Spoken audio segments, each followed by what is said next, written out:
Nosotros reclamamos una mesa política para poder discutir, para poder debatir. Ha pasado el tiempo, no sé por qué no se hace. Incluso dije, ni quiero estar, te tenés que sentar a hablar. Pero eso es una democracia. Es cierto que el presidente, como presidente del Partido Justicialista, está analizando la conformación de una mesa. ¿Qué van a discutir?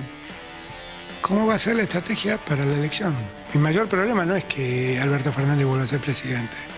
Mi mayor problema es que alguno de los canallas que destruyeron la Argentina vuelvan a presidir la Argentina. No hay estrategia electoral con proscripción. No podemos aceptar pensar una estrategia electoral ya condicionados porque a lo cual compañero o compañera no puede ser candidato de pronto de que el partido judicial deciden que no se pueda presentar. Yo trabajo para la reelección del presidente. ¿Sí? Es porque me parece que llevó adelante una gestión en un contexto muy adverso, construyó de todos modos los cimientos para el despegue de la Argentina del futuro. Interrumpir ese trayecto me parece que va a ser muy nocivo para la Argentina. Esa de la mesa política que se reúne mañana.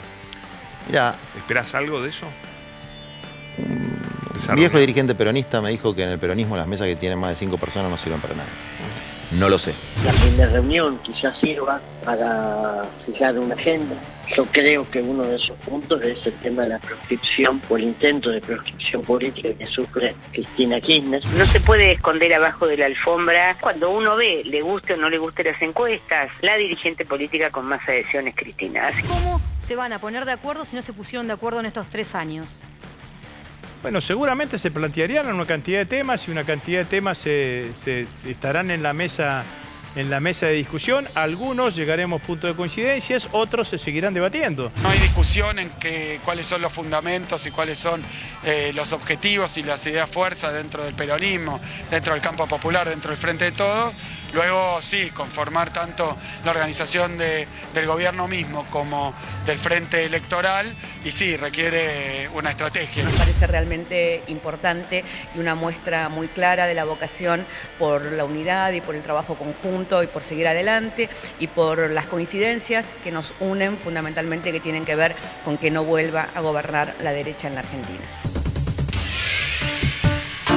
Hola, ¿qué tal? ¿Cómo andan? ¿Qué dicen? Bienvenidas, bienvenidos a Desiguales por la televisión pública. En este momento, mientras estamos hablando, mientras estamos conversando, compartiendo a través de la pantalla el cierre de esta jornada de jueves en la calle Mateo, aquí en la ciudad autónoma de Buenos Aires, en la sede del Partido Justicialista. Esta imagen que estamos viendo atrás mío, se está realizando la mesa política del Frente de Todos. La tan mentada, la tan requerida. Más allá del tiempo y las formas, evidentemente va a salir de aquí una imagen de unidad seguramente o no. Bueno, esta es la expectativa, por lo menos es lo que está buscando también el oficialismo para conducir hacia los destinos del gobierno y del Frente de Todos hacia octubre. Algunas discusiones que ya son bastante conocidas sobre, primero, cuál va a ser la dinámica de estas mesas, cuáles van a ser los ejes efectivamente sobre los que se va a discutir, si va a ser solamente el instrumento o los instrumentos electorales o también va a haber una cuestión de gestión. Quiero reconocerles algo con la honestidad intelectual con la que trabajamos siempre en Desiguales. Me tenía un poco cansado el tema de los nombres propios. ¿Por qué? Bueno, porque en definitiva, más allá de quién esté, quién se siente o no, lo importante es ver cómo define la fuerza de gobierno su manera de construir la escena hacia octubre. Pero claro, en las últimas horas llegó Máximo Kirchner. Y ahí debo reconocer que ahí sí hay un mensaje específico, digamos, ¿no? ¿Qué significa esto? Enseguida Pablo Ibáñez va a analizar la presencia de Máximo Kirchner. Entiendo que de Sergio Massa también, el ministro de Economía, el presidente de la Nación, Alberto Fernández. Bueno, ¿qué significado político tiene una presencia que no se esperaba? En un minutito lo vamos a conversar. También los contenidos de, ya se sabe, un documento consensuado. Entiendo yo que de las cosas más importantes que va a tener ese documento es la condena a la proscripción política de Cristina Fernández de Kirchner y después ver qué otras señales se dan, porque algunos dicen, bueno, no vamos a estar pasándonos facturas en esta instancia, ¿para qué revisar lo pasado si además son conocidas las diferencias? Quizá también por lo que se siente, por lo que se vive, la propia gestión, por lo que se siente en los bolsillos de argentinos y argentinas, de quienes tienen que ir a votar el próximo octubre, la mejor campaña, más allá de las estrategias, de los buenos tonos, de encontrar el marketing político, la mejor campaña va a ser una gestión de gobierno hasta ese momento que vuelva a renovar la confianza en que efectivamente es la política. Y segundo, digo esto por lo que hay enfrente, y segundo, que es este gobierno el que mejor expresa una posibilidad de mejora de la calidad de vida.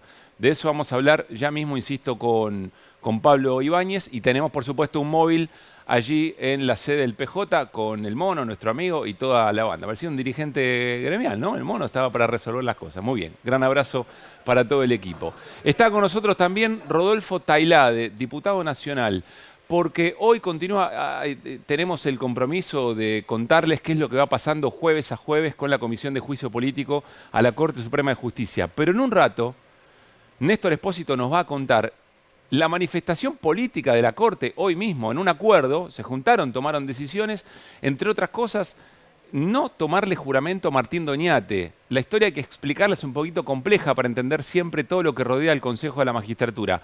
Pero entiendan esto, es quien había propuesto el oficialismo para que represente del Senado en el Consejo de la Magistratura.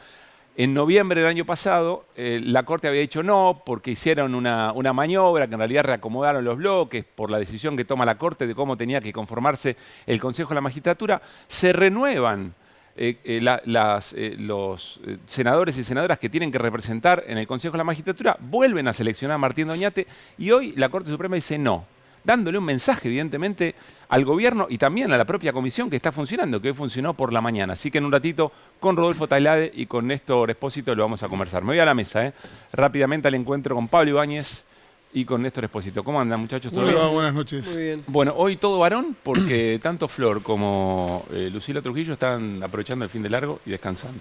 Muy bien. Así que está bien, está bien cuidado el lugar, tranquila. Bueno, a ver, primera pregunta. Lo que tengas más a flor de piel de la mesa que en este momento está funcionando, de la mesa política del Frente de Todos, ¿y qué significa en términos políticos la presencia de Máximo Kirchner para vos, Pablo? Bueno, empezó hace un minuto porque poquito antes de las 8 llegó el presidente y Sergio Massa, eran las dos figuras que creo que terminaban de darle el volumen. Se corona esto que casi una hora antes apareció sin avisar. Cuando digo sin avisar, sí, sin transmitir previamente, por lo menos en Casa Rosada, que iba a asistir. Máximo, en términos generales, quienes estaban allí en la calle Mateo, en la sede del PJ, no sabían que Máximo Kirchner iba a estar.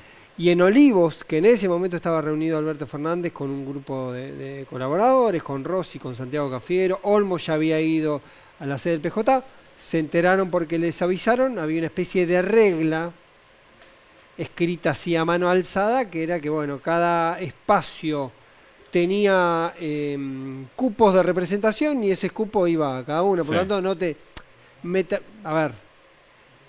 formalmente no tenía que avisar, el mensaje es muy importante, muy de fondo como para que pase desapercibido.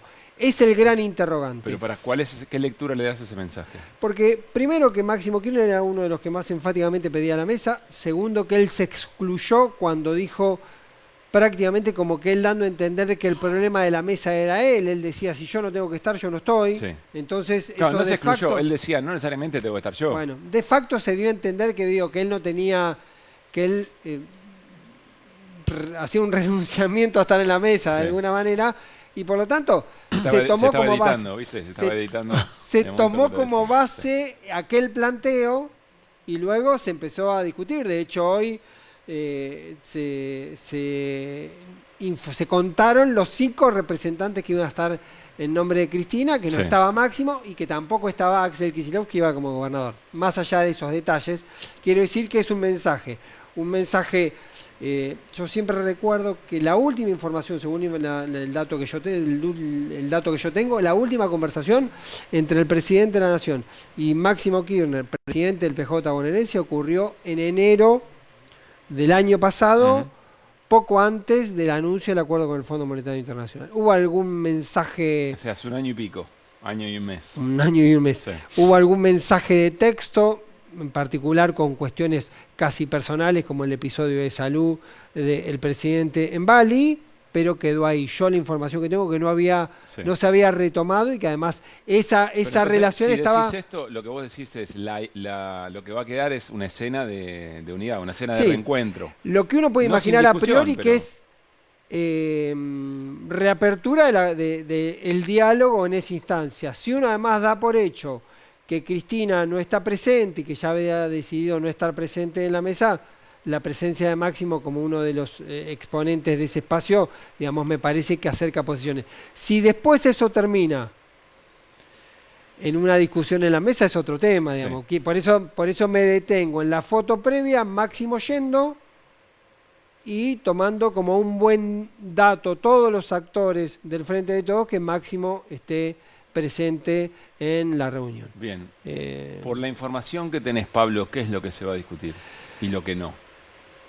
El documento ya está resuelto, ya está escrito, 5 páginas, consensuado, pasó de mano en mano, de mail en mail, 5 carillas, como decíamos en el colegio. Sí. Ya está escrito, ya está armado, eje en el tema proscripción electoral de Cristina. No podía estar al margen de eso. No podía estar al margen, sobre todo porque había un dato fáctico que yo creo que es indiscutible, que vos no podés definir una estrategia electoral. A ver, por lo menos tenés que decir, si yo fuese, digamos, uno que está en la mesa, diría, tenemos esta situación con Cristina. Cristina no dice que no quiere ser por esto. ¿Cómo abordamos ese tema? Le vamos a preguntar a Cristina si es definitivo, si hay una posibilidad que se aparezca, cómo se va, lo pongo entre comillas, pero cómo vamos a utilizar el fenómeno de que Cristina no pueda ser candidata por una situación de persecución judicial. Es un elemento, puede ser un elemento de campaña, puede ser un elemento de decisión estratégica, puede ser un elemento incluso de resolución de espacios, porque si Cristina decidiese, como anunció y sostuviese la idea de no ser candidata, también eso va a requerir una logística distinta porque expresa o es la dirigente que tiene mayor adhesión dentro del universo del Frente de Todos y su representación va a requerir que esté ahí de alguna manera canalizada y cristalizada para que no haya una fuga de votos o por lo menos un brazos caídos o un desencanto respecto a la competencia electoral. Por lo tanto, es un dato importante. Y además porque tiene un fenómeno puntual de que cómo se produce esa causa judicial, con qué comportamiento, con los comportamientos que lo hemos estado siguiendo y hoy seguramente lo vamos a volver a abordar respecto a la Corte. Por lo tanto, era un dato que no se podía obviar. Como no se puede obviar tampoco que hace muy pocos meses ocurrió el atentado y la investigación del atentado siguió en un plano muy difuso. Eso yo creo que abrió la conversación porque tenía que estar sí o sí. Aguantame un cacho ahí. Yo no escuché a ningún referente de ninguna de las representaciones del Frente de Todos negar el hecho de que haya una persecución política, una proscripción en la participación electoral de Cristina Fernández de Kirchner. En todo caso, la discusión es buena. ¿Cuál es el subtexto? Sí. Yo te digo cuál es el subtexto. Uno es que institucionalmente el PJ y el Frente de Todos nunca lo hizo. Si esta es la primera mesa del Frente de Todos, formalmente el Frente de Todos debe hacerlo. ¿Te acordás que iba a haber una reunión de gobernadores y del PJ que no la hubo finalmente? Bueno, y la otra cuestión es que subyace la idea de que hay o hubo dentro del Frente de Todos actores que de alguna manera veían con buenos ojos que Cristina se corra de la cancha. Eso en una relación política difícil, con tensiones, con incomunicación, como tiene el Frente de Todos, digamos, es un caldo de cultivo de una incertidumbre, porque tiene que ver con eso. Vamos a volver a charlar con Pablo Ibáñez, porque hay mucho para recorrer. Además, teléfono permitido hoy, en general no nos gusta mucho, parece que no estamos prestando atención al programa, pero hoy teléfonos permitidos para ver qué es lo que va conociendo tanto Néstor como Pablo de lo que viene de la calle Mateu, en esa reunión de la mesa política. Ayer en la reunión, lo último que digo sobre esto, en la reunión en la Federación Gráfica, con Máximo Kirchner y con distintas representaciones gremiales más afines al kirchnerismo, lo que había era, hay que movilizar para que efectivamente Cristina sea candidata. Y entiendo que Máximo Kirchner dijo, Cristina está dispuesta a escuchar al pueblo, digamos, ¿no? En la jerga bien peronista. Pero bueno, después Bueno, hoy en la previa, hace 72 horas apareció una campaña que era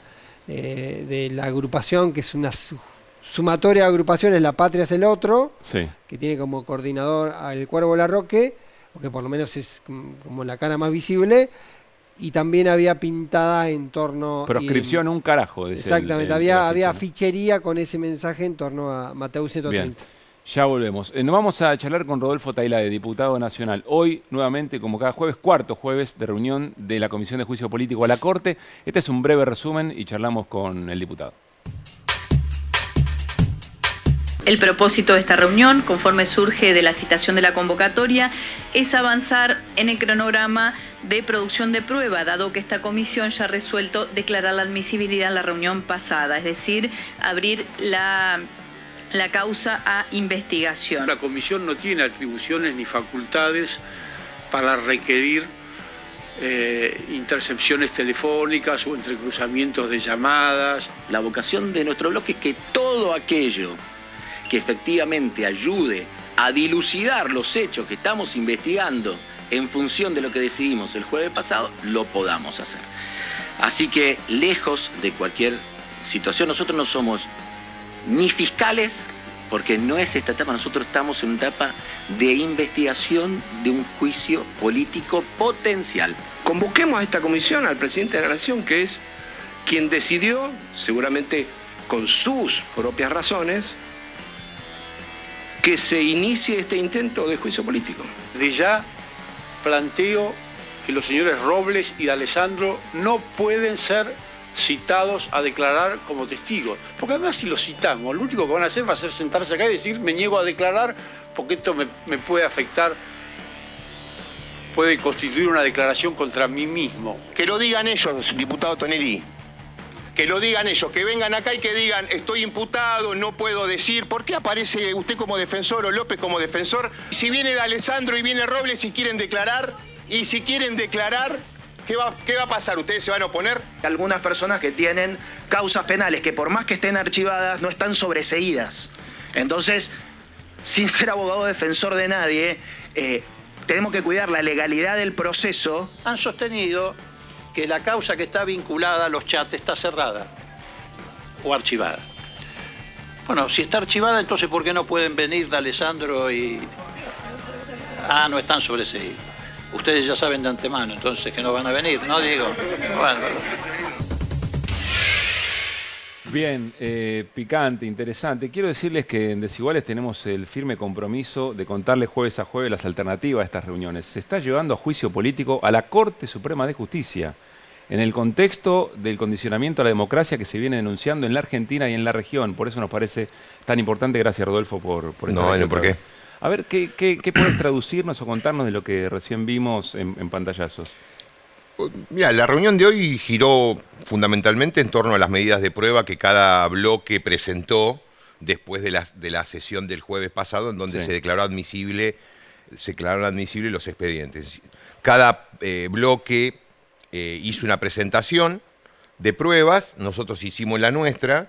Se habla mucho de la presentación de Tailade, pero en realidad es la del bloque, yo la firmé porque, digamos, quedé a cargo de esa cuestión, pero...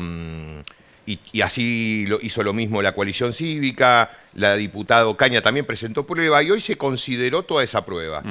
La que claramente tenía, digamos, un margen para discutir era la prueba vinculada a información sobre los teléfonos de de Robles y D'Alessandro, los correos electrónicos de los dos. Hubo una oposición, digamos, cerrada de parte de Juntos por el Cambio, diciendo que era todo ilegal, de que no teníamos facultades para eso. Y la verdad que ahora no solamente son abogados defensores de la Corte, que ya venían siéndolo, sino que ahora son abogados defensores de Robles y D'Alessandro. Dos personas que no están siendo juzgadas en este juicio, son testigos, no tienen por qué poner un abogado defensor. Y ya están adelantando lo que van a venir a decir Robles y D'Alessandro. No van a venir acá a inculparse de algo, van a decir que no quieren declarar, etcétera. Bueno, pero lo deberían decir ellos. Pues, Tonelli está diciendo eso. ¿Y qué? Es decir, cualquier persona no está obligada a autoincriminarse en una declaración. Pero no estar obligada significa que si es voluntad de esa persona lo puede hacer. Entonces, La discusión giraba en torno a si citábamos o no citábamos a D'Alessandro. Tonelli decía no porque es ilegal y yo decía hay que citarlos. Sí. Y si ellos están involucrados en una causa penal que les pueda generar algún inconveniente, que vengan y que nos digan eso a nosotros, Ahora, no que lo diga Tonelli. Pero Rodolfo, si hay sospecha de un funcionamiento tan oscuro por parte del Poder Judicial, lo que más querría cualquier representante legislador en la Argentina es aclararlo, no evitar que efectivamente se presente y se arme una discusión y en todo caso, bueno, se corrobore o no lo que pasó. Así es, bueno, es lo que buscamos nosotros. Bueno, como decía recién Germán Martínez en el video, en el tape no estamos en una etapa en donde estamos acusando a nadie, estamos solamente investigando.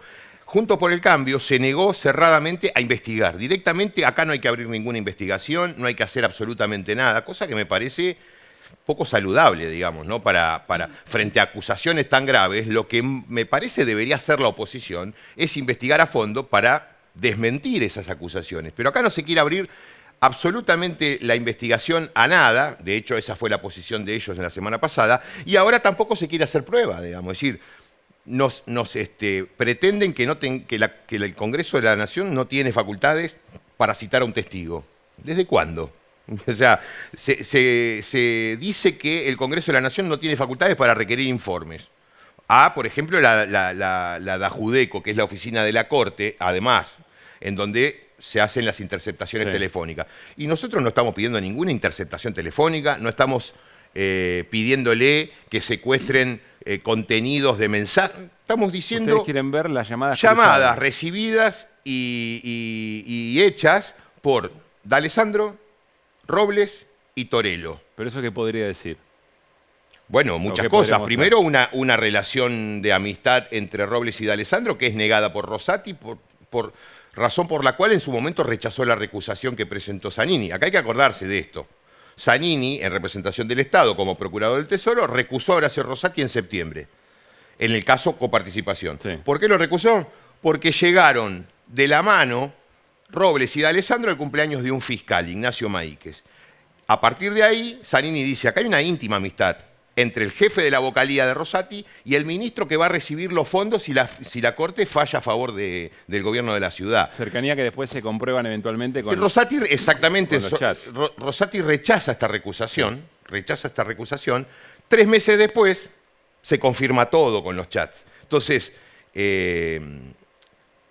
establecer si son amigos Robles y D'Alessandro es fundamental. ¿Y la comisión tiene facultad para pedir ese entrecruzamiento? Por supuesto. ¿O está en discusión eso? No, tenemos facultad para pedir un informe sobre las llamadas entrantes y salientes de Robles, D'Alessandro y Torello. Torello lo incorporamos porque Torello,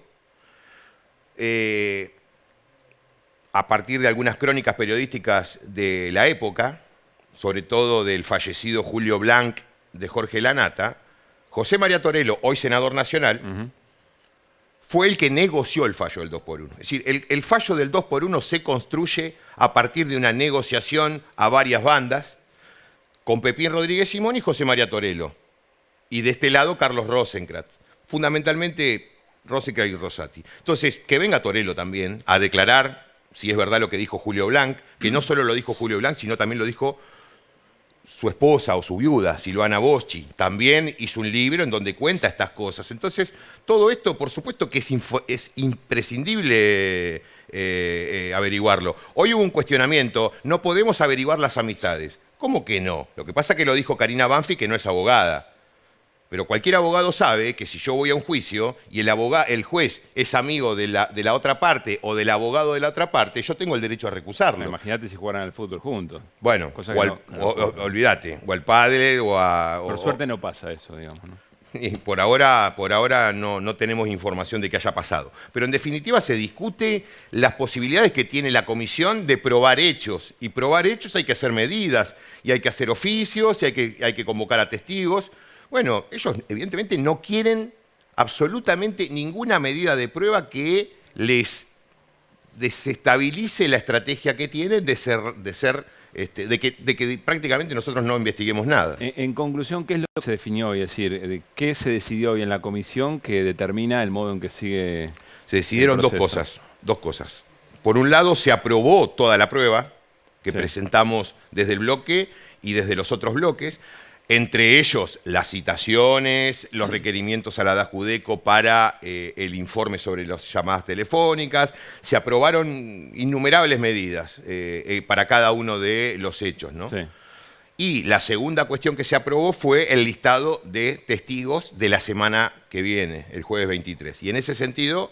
¿Quiénes serán? Se citó a testigos que son propuestos por nosotros en los casos Consejo de la Magistratura y coparticipación, que son funcionarios de la Corte, secretarios judiciales de la Corte, que han tenido algún tipo de intervención en los expedientes, o...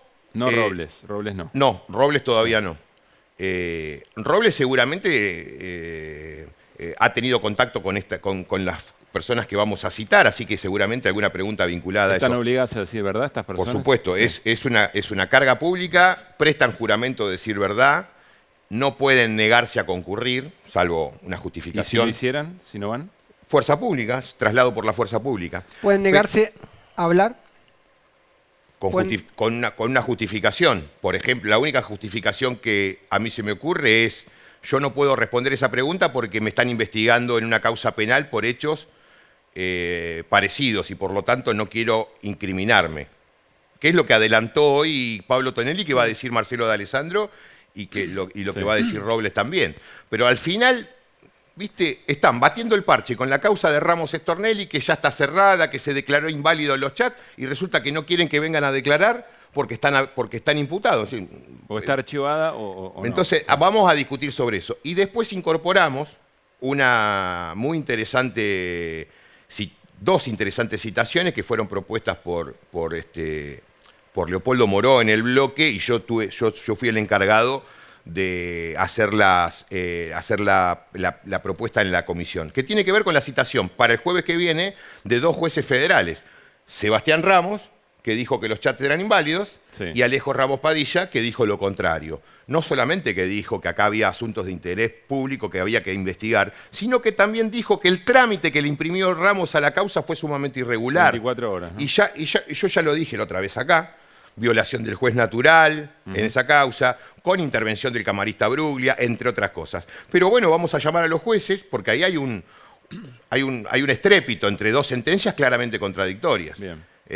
Así que eso es el jueves que viene. Va a ser una linda reunión porque van a empezar, digamos, el bloque de testigos. Néstor. Hoy, mientras ustedes estaban reunidos en la Comisión de Juicio Político, la Corte Suprema tomó una decisión que se vincula con algo que estaba ocurriendo. Digo, la Corte hoy resolvió algo relacionado con el Consejo de la Magistratura y está en sintonía con lo que aparece en los supuestos chats entre Silvio Robles y Marcelo D'Alessandro. Es decir, hay una sincronía entre lo que estaba ocurriendo en la Comisión de Juicio Político y lo que estaba haciendo la Corte. ¿Interpretan ustedes que eso tiene algo que ver con lo que estaba pasando en la Comisión, que de alguna manera les están marcando la cancha respecto de qué es lo que va a hacer la Corte de ahora en más?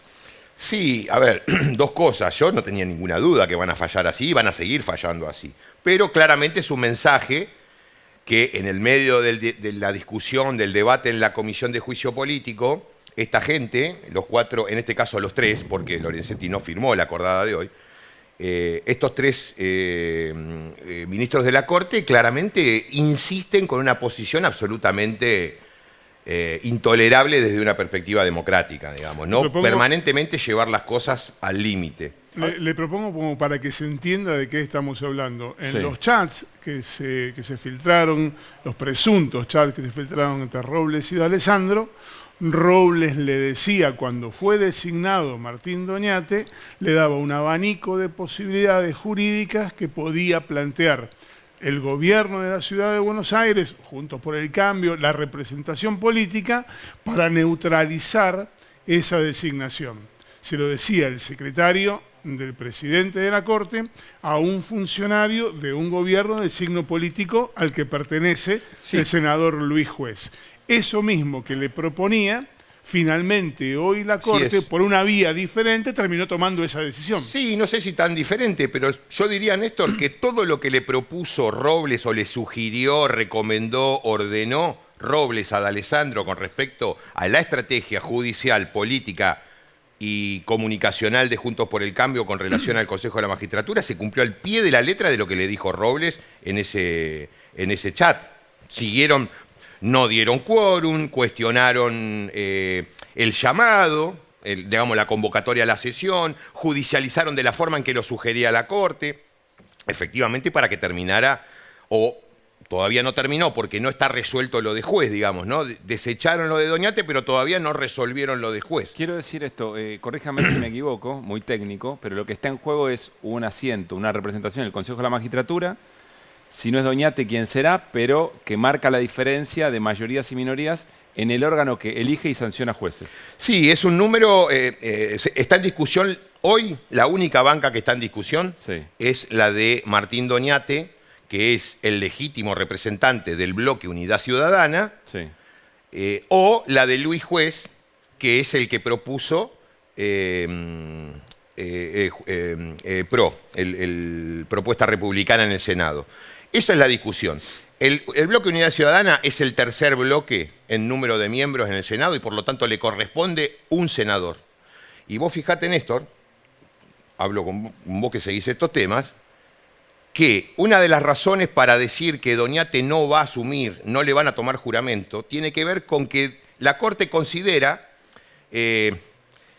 ilícito, ilegal, la división de los bloques, diciendo que eso fue la división de los bloques que se produjo a principios de año. Claro, porque la Corte dice, yo tomo una decisión, les digo cómo tiene que completarse y ustedes después se dividen, es un ardid para ocupar eso una es lo que dijo más. la Corte en su momento y ahora vuelve a repetir. Ahora yo te pregunto, o les pregunto, ¿qué es una división que la mitad está bien y la mitad está mal?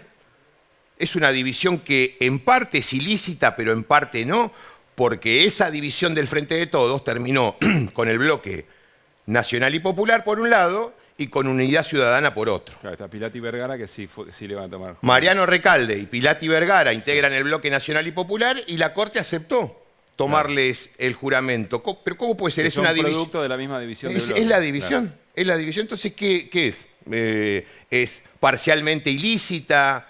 ¿Una parte sí, otra parte no? Me parece que está muy claro que es un fallo absolutamente pobre, digamos, en términos jurídicos y demás. Pero que para ustedes tienen sentido político. Pero claramente intencionado, exactamente. Y me parece que nosotros vamos a tener que reaccionar frente a eso. ¿En el Senado hay algún instrumento para darle discusión a esto? Por supuesto, el Senado es el único, para los representantes del Senado, es el Senado el que marca la pauta de cómo se tienen que elegir, no la Corte ni un juez. Por eso, en el caso de diputados, un juez, Cormick, declaró que Reyes, la diputada de la tercera, digamos, de la segunda o de la tercera minoría, estaba bien designada. Sí. Es la misma situación que Doñate, exactamente la misma situación. Yo me imagino que tenés la misma preocupación, pero vos entendés que para un sector de la sociedad que nos está viendo todo esto es sí, por supuesto. Es muy difícil comprender y de valorar. Por supuesto que es muy difícil, por supuesto que además los principales interesados en que esto siga siendo un galimatías son los señores que están en el cuarto piso del Palacio de Justicia. Una vocación porque no se comprende. Y también los jueces de todo el país, cuando te meten en latín, cuando te hablan en un lenguaje que no entiende nadie. Eso es parte de la estrategia para que la sociedad no se meta en los asuntos judiciales. Bueno, es un desafío para nosotros. Por eso es tan importante el juicio político, el proceso. Es tan importante que los jueves o durante la semana los medios estén atendiendo esta cuestión, porque en el juicio político quedan muy, digamos, vamos en el lenguaje llano. El lenguaje no es el lenguaje judicial. Viene un juez y le vamos a preguntar, ¿por qué usted dijo que los chats eran inválidos? Y el otro juez dijo, ya se entienden las cosas. Sí.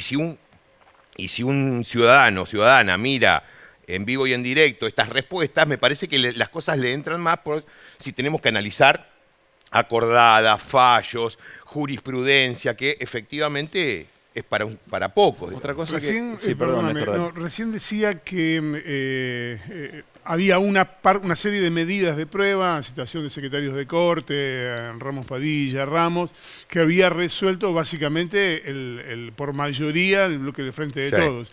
¿Qué prueba sí aceptó la oposición para que se produzca? Es decir, ¿a qué les dijo, bueno, está bien, en esto estamos de acuerdo, vamos a producir esta prueba a ver qué resultado da? De la nuestra, ninguna. De la prueba que ofrecimos nosotros, ninguna. De la prueba ofrecida por Paula Oliveto y Juan Manuel López por la coalición cívica, en el caso de Lorenzetti, y la prueba ofrecida por Graciela Ocaña en el caso Consejo de la Magistratura y chats de D'Alessandro, Consejo y Coparticipación, votaron a favor, digamos, de esas medidas de prueba. Igual nosotros votamos a favor de...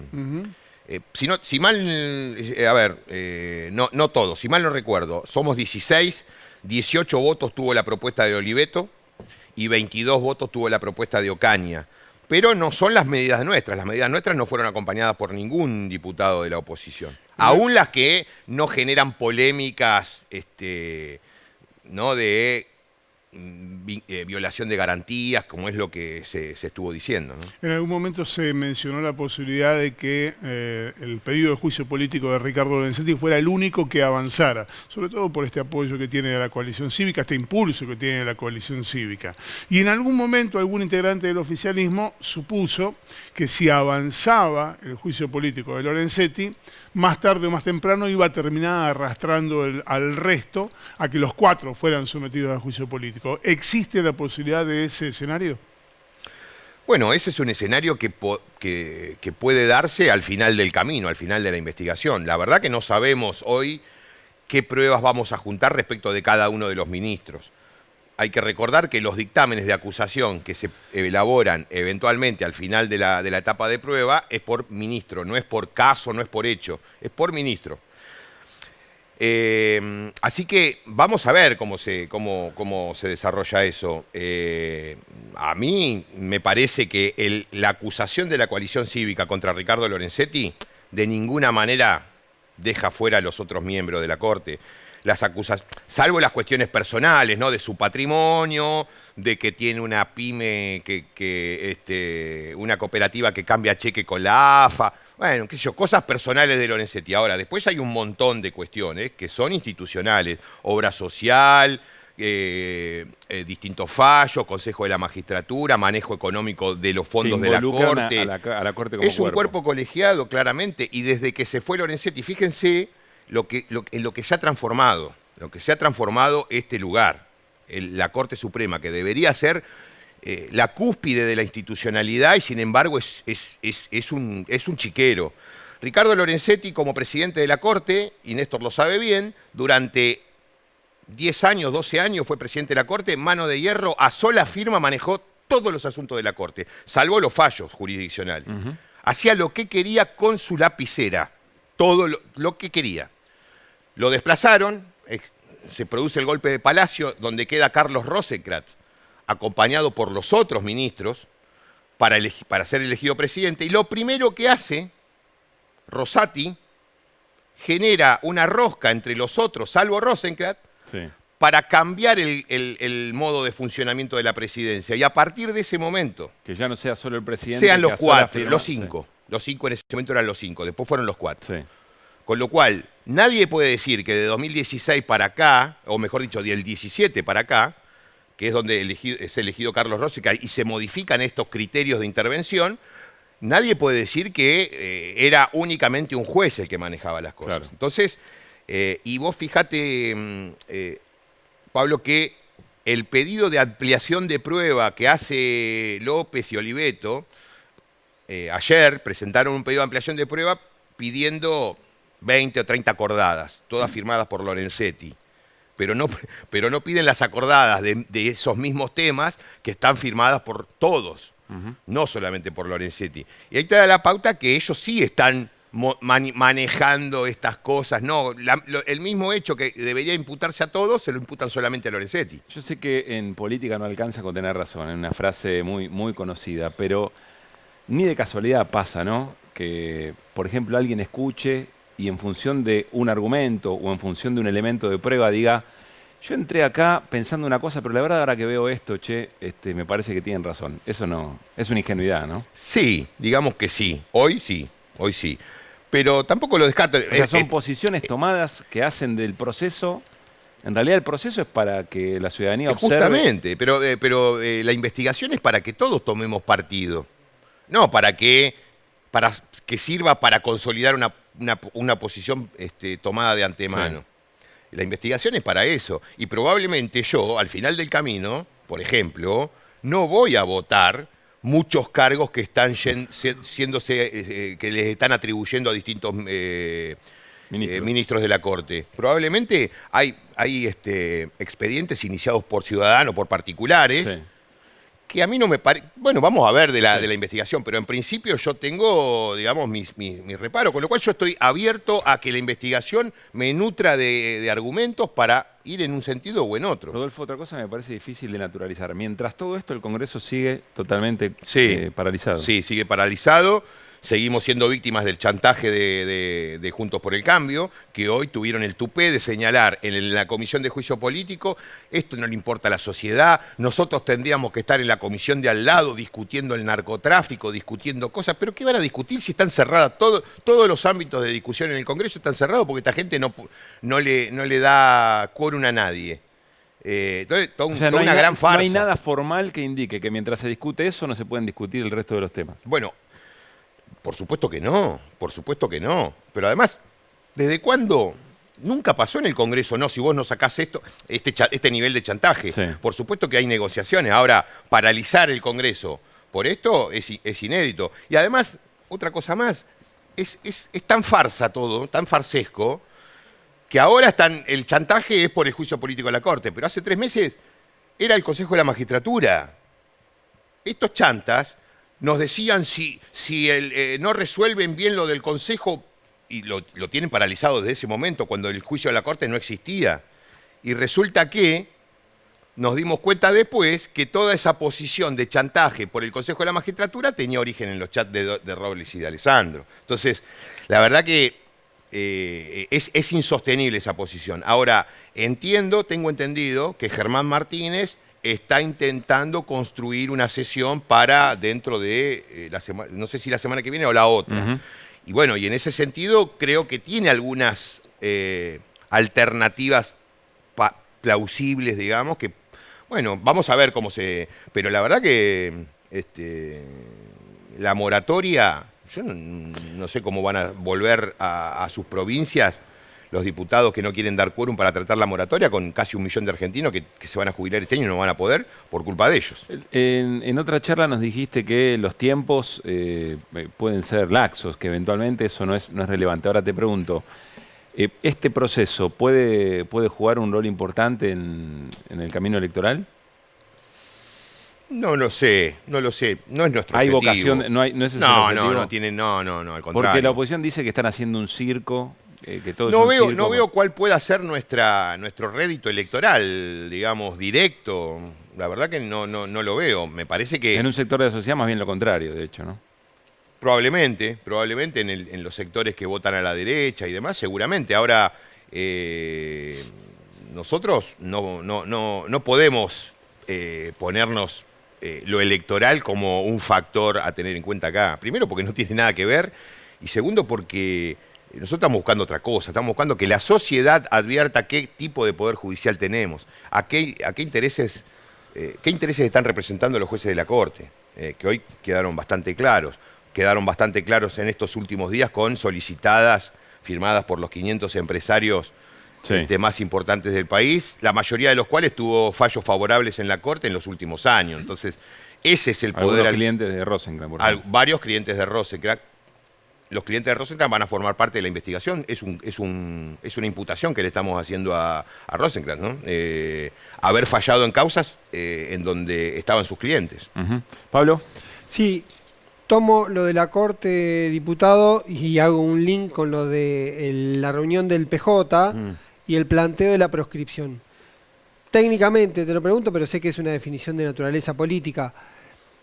¿Ve alguna posibilidad de tiempos, de intención, de que antes de que se defina la cuestión de las candidaturas salga una sentencia firme respecto a algunas de las causas de Cristina, sobre todo con vialidad? Que sería, en términos formales, sería la proscripción concretísima, de hecho. Sí, veo posibilidades de que se... Es decir, no te sé decir si es alta la posibilidad o es baja.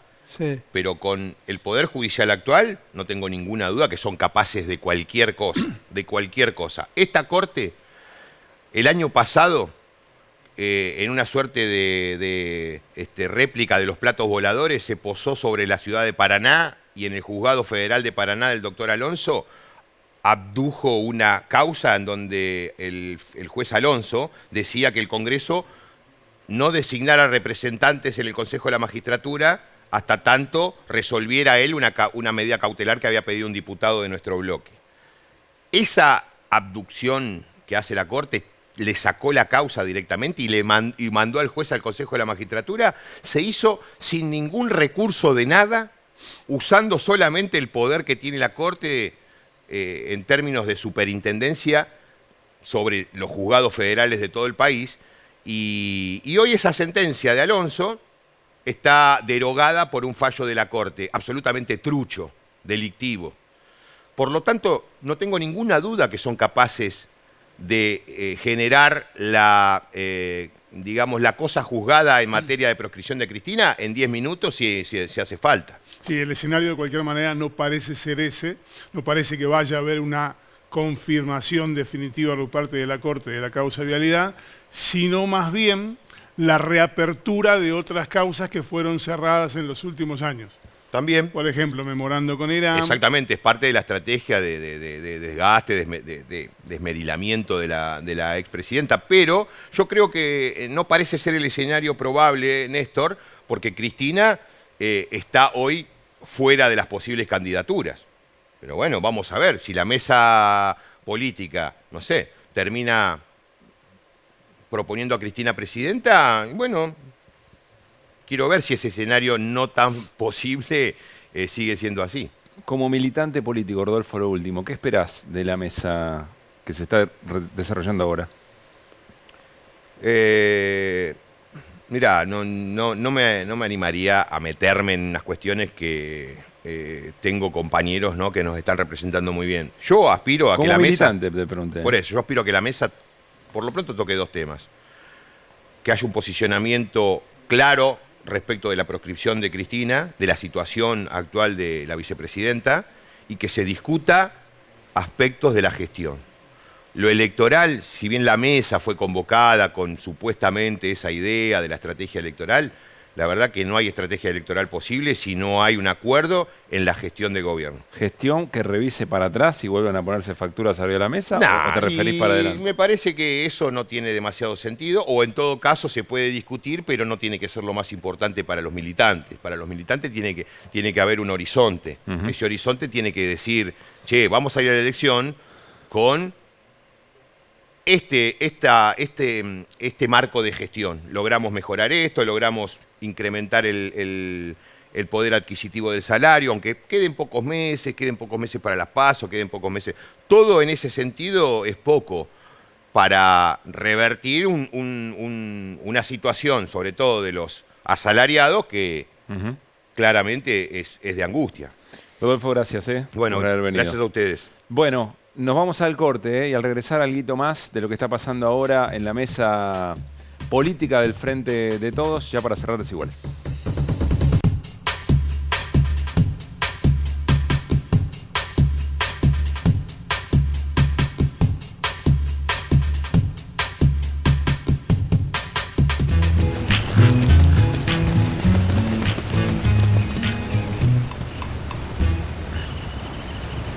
Todos sabemos lo que representa para la logística de una empresa una flota moderna de vehículos.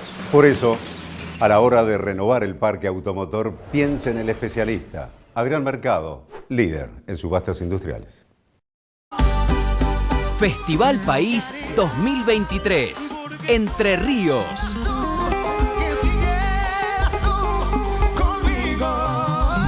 Desde Colón, Fiesta Nacional de la Artesanía.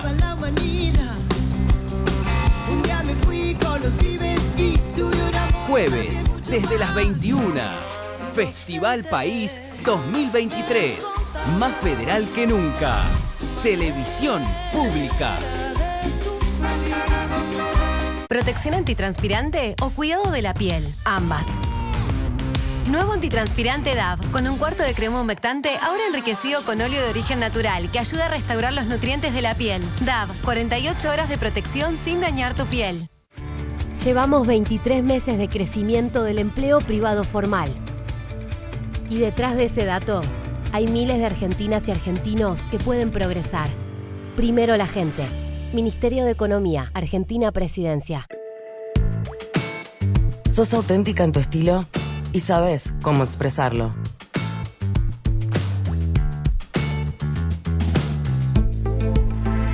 Las nuevas colecciones 13M son para vos. Crea el look que deseas, con tratamientos y productos de styling inspirados en lo mejor del salón. Combínalos como quieras y potencia tu estilo con calidad profesional. 13M. Este año, la Celeste y Blanca quiere levantar la copa otra vez. Gira premundial Selección Argentina Femenina de Fútbol. Las albicelestes se ponen a punto en 3 amistosos. Argentina-Chile. Hoy, trasnoche, a las 3:30. Argentina-Nueva Zelanda. Domingo, trasnoche, a las 3. Argentina-Nueva Zelanda. Miércoles, trasnoche, a las 3. Por la televisión pública. Hoy serán llevados al límite, en condiciones extremas, expuestos a altas temperaturas, entrenamientos exigentes y altos niveles de estrés. Condiciones extremas necesitan protección extrema. Rexona Clinical, 3 veces más protección y control del olor. Rexona, no te abandona. ¿Tu pelo elige cuidar el planeta? DAV creó el nuevo DAV Real Poder de las Plantas para cuidar tu pelo y el planeta. No es un shampoo más, es la primera línea natural de DAV a base de plantas, sin siliconas, sulfatos ni parabenos. El poder de las plantas se une al cuidado de DAV.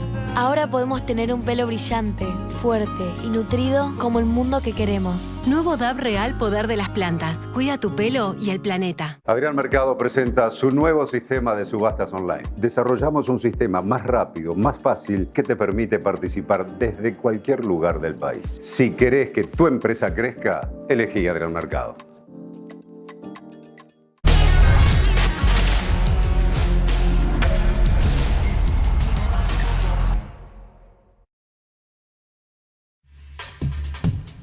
Muy bien, seguimos aquí en Desiguales, en el muro del estudio. Allí está la imagen de la sede del Partido Justicialista en la ciudad de Buenos Aires. Pablo, ¿qué información tenés? ¿Qué está pasando ahí adentro? Empezó 20 y 15, el primer mensaje lo hace el presidente de la Nación. Sí. Está Alberto Fernández, escoltado. Para lo simbólico es interesante a veces. A ver. Está escoltado por Sergio Massa y por Guado de Pedro. El presidente en el centro, el Sergio ministro de Massa, Interior y el ministro de Economía a su costado. Ministro de Economía, y el resto son 34 integrantes. Iban a ser 33, pero como apareció Máximo Kirchner, finalmente son 34. Hay varios gobernadores: Axel Kicillof, Capitanich, Arcioni, Gerardo Zamores y Gustavo Bordet, y después representación de todos lados. 2 o 3 definiciones. El primer punto es que se llega con el documento ya resuelto, ya acordado. 2 de las líneas es la unidad del Frente de Todos, el relanzamiento del Frente de Todos, las garantías de esos términos de unidad, fijar de alguna manera las pautas. Sí. Ahí me parece que hay que empezar a buscar cómo puede ser el mecanismo de resolución de candidaturas, básicamente el nivel de apertura que se va a permitir respecto a las pasos. Y después hay preguntas que parecen una tontería, pero que tienen que ver con el formato de funcionamiento, por ejemplo, vinculado a... si todos los partidos que estuvieron en el 2019 y en el 2021 van a seguir formando parte del Frente de Todos. Juan Grabois, que ha sido muy crítico de Alberto Fernández y muy crítico de Sergio Massa, sigue formando parte del Frente de Todos, va a formar parte de eso. Las diserciones que hubo con algunos planteos de gobernadores, pero ¿te va a seguir formando parte del Frente de Todos o no? Bueno, esas cuestiones más técnicas pero que tienen que ver con el balance político, se van a estar charlando. Y después hay una definición que me tomo de lo que decía hoy Tailade. En la previa, Alberto Fernández llega con una decisión que es un cambio de actitud respecto a lo que venía haciendo antes. Él venía muy firme con la idea de que no quiero que esa mesa funcione como un ámbito donde se fiscalice la gestión de gobierno. Bueno, lo que va a proponer, la idea es proponer que en la mesa del Frente de Todos se discuta el tramo final del gobierno. Vos me dirás, ¿falta poco tiempo? Faltan 9 meses de gestión reales porque en octubre sería la elección final. Ahora, yo lo leo en clave de que es imposible hacer una campaña electoral si un frente electoral no define 4, 5 o 10 puntos sobre los cuales se sientan anclados y representados. Pueden ser que hayan quedado presentes todavía las diferencias sobre el acuerdo con el fondo. Ahora, no puede ir un sector del Frente de Todos a hacer campaña electoral renegando del acuerdo con el fondo que firmó su propio gobierno y que impulsaron el presidente y el actual ministro de Economía, entre otros, por ejemplo. De esta mesa también podrían salir entonces línea de gestión para el seguramente último tramo del gobierno. Esa es la idea, por lo menos escuchar que los distintos sectores se expongan y después habrá medidas. Puede ser que alguien aparezca con decir, tiramos, qué sé yo, multiplicar por 5 la UH y Massa diga, no, los números no dan. Ahora, quiero decir pregunta, ¿se sabe cómo se va? Por ejemplo, se exponen todas las miradas, ¿no? en esta mesa. No digo que esto pase hoy. ¿Y después cómo se dirime si son contrapuestas? No, bueno, esa es la instancia, el conflicto original de la mesa política. Digamos, la mesa política se viene evadiendo originalmente porque Alberto Fernández sentía que estaba en una mesa donde perdía 2-1. Entonces, si iba a una mesa con Cristina y Sergio Massa, se ponían de acuerdo en posiciones que él no quería, entonces de alguna manera él decía, yo no voy a delegar la condición de presidente. Por lo tanto, no voy a poner a sometimiento. Una pregunta obligada. Alberto, ante un escenario que le digan, bueno, ahora tenés que hacer esto, ¿tiene poder de veto? Yo lo que creo que hay limitaciones de tiempo y de espacio y de necesidad que tiene que ver con la campaña que va a obligar a unificar criterios. Después uno pensará, ¿cuáles fueron los grandes planteos? El tema suma fija, por ejemplo, bueno, va a estar arriba de la mesa. El tema fija va, pero habrá que ver si el tema suma fija, además de Alberto, el que no se pone es Sergio Massa, digamos, en ese caso. Entonces, cuando se daba esta situación que te digo yo, de 2-1, Massa era presidente de la Cámara de Diputados, no era ministro de Economía. No tenía la botonera de... No tenía la responsabilidad de que cierren los números. Bueno, a ver, en un minuto, Néstor, ¿hay algo importante que ocurrió? Sí, la Inspección General de Justicia, que es un organismo que depende del Ministerio de Justicia, pero que tiene a su cargo la fiscalización de todas las empresas, sociedades civiles y demás, hoy le pidió a la justicia que intervenga y que declare la caducidad de Dakota Sociedad Anónima. ¿Qué es Dakota Sociedad? Me recontra suena. Dakota es aquella empresa que aparecía mencionada en los chats entre Marcelo D'Alessandro y un señor, un empresario que se llama Marcelo Violante, con el tema de los estacionamientos, con el tema de las grúas. La empresa que te lleva la grúa. Exactamente. Y que no pagaba nada de canon. Esa que a vos te gustaría hacer bombita para cada vez que te llevan en el auto, bueno, esa empresa. Esa empresa tuvo durante 21 años la concesión, la dejó en septiembre del año pasado, pagaba nada, como si pagara el alquiler de un departamento por la concesión de un negocio hipermillonario. La Inspección General de Justicia empezó a investigarlo y le encontró un montón de irregularidades, entre ellas que no presenta estado contable de 2018. Ah, tranqui. Sí, y además que hay, que es una empresa que se formó en 1958 como empresa de obra pública y que finalmente viró durante la gestión de Carlos Grosso como intendente de la ciudad de Buenos Aires al negocio del estacionamiento y de las grúas. El poder de convicción de Grosso. Pero siempre, ¿no? De convencimiento, perdón. Hasta ahora teníamos convicción y convencimiento, son cosas antagónicas en este caso. Claro. Había una idea de que Marcelo Violante, el empresario de los chats, era el dueño de Dakota. Mirá este párrafo de los casi 80 páginas que tiene el documento. A ver. Habla que cuando se produjo todo esto, llamaron a declarar, para que diera explicaciones, a la socia controlante. La sociedad controlante, la dueña real, la que tiene el manejo, una mujer que se llama Ana Elizabeth de Bruyn. La mujer no fue nunca y su apoderado dijo, bueno, no podía ir porque estaba ocupada, porque tenía esto, porque tenía lo otro. Fíjate cuál es la razón real que supone la IGJ por la cual no fue. Dice, justificar su incompetencia con toda seguridad se debe a razones de salud, atento a que la mujer tiene 94 años de edad. 94 años. La dueña de Dakota. La socia controlante de Dakota tiene 94 años. Qué jugador de Bruin, ¿no? Mamita. Bueno, gracias Néstor, después la seguimos. Nos fuimos. Recuerden, Desiguales de Verano, no está domingo, ya falta poquito. En marzo retomamos. El lunes a las 8 de la noche seguimos haciendo aquí por la televisión pública este programa que nos encanta. Que pasen muy bien.